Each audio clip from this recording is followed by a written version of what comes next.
It's very interesting, Sadhguru. When I started my career 25 years ago, if I told a patient then that he needed an operation, it required more than an hour of convincing him for an operation. But today, I face a different problem. Today, Sadhguru, when I tell a patient, after seeing all the reports, that you do not need an operation, I have to spend 1 hour to convince him why he doesn't need operation. Everyone wants heart operation, Sadhguru. Is it for romantic reasons or…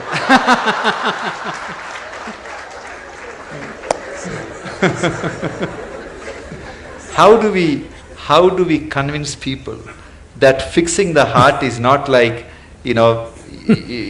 something wrong with your house, you get a plumber, he will fix it, or something wrong with the car, you change the parts. It is something different. And the nature is the best healer.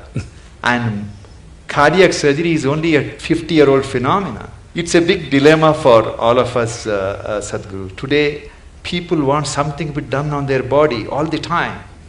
Yes, as I said, probably in another 50 years, 50% of the population will be going through these surgeries, which is not health, which is medical industry, but not health. If health has to happen, a culture of health has to come in. Not healthcare systems, not hospitals, not more doctors, not more surgeries, but a culture of health has to evolve. Right now, world is in a way of imitating everything that America does. They eat badly, they live badly, and they have a $3 trillion bill of healthcare. It's sinking the country, okay? It's sinking the whole nation, healthcare. That people do not know how to live well is a disastrous way. That I would say 70% of the ailments on this planet can be just handled with better sense of living, eating, atmosphere. If you manage, 70% will be gone. These things are not new to us, these are very strongly rooted in our cultural milieu, but we are throwing it away for something which will bring us a lot of trouble. For immediate attention, for immediate intervention, of course, medical intervention is primary and it's most vital, there's no question about that. But long-term health will not happen because of medical sciences as we know it. Long-term health of a society or a nation or the planet will not happen that way. We have to bring a culture of health. What is the way to live, what is the way to eat, how to keep our body, how to keep our mind, how to keep our breath, how to keep the atmosphere around us. If this culture is not brought into us from our childhood, I would say it must be brought into the school curriculum itself. It must be brought in. If you do not build healthy people, you're going to have educated and sick people and you're going to build a nation or a world out of it.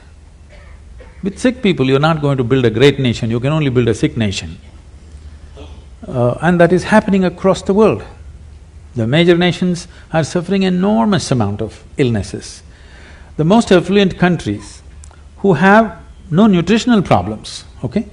India's half the problem are nutritional problems. Right from their childhood, they've not eaten properly. Affluent nations who have a choice of nourishment, look at the level of health issues they have. That should not exist at all. When they have choice of nourishment, they should not have, I would say, 80% of the people should not have any health issues till they die.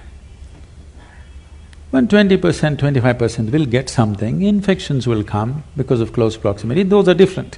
But these are all on self-help. People are on self-help to create ailments for themselves.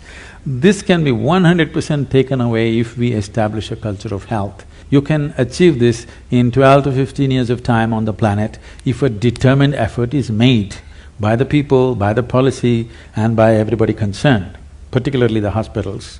They can do a lot.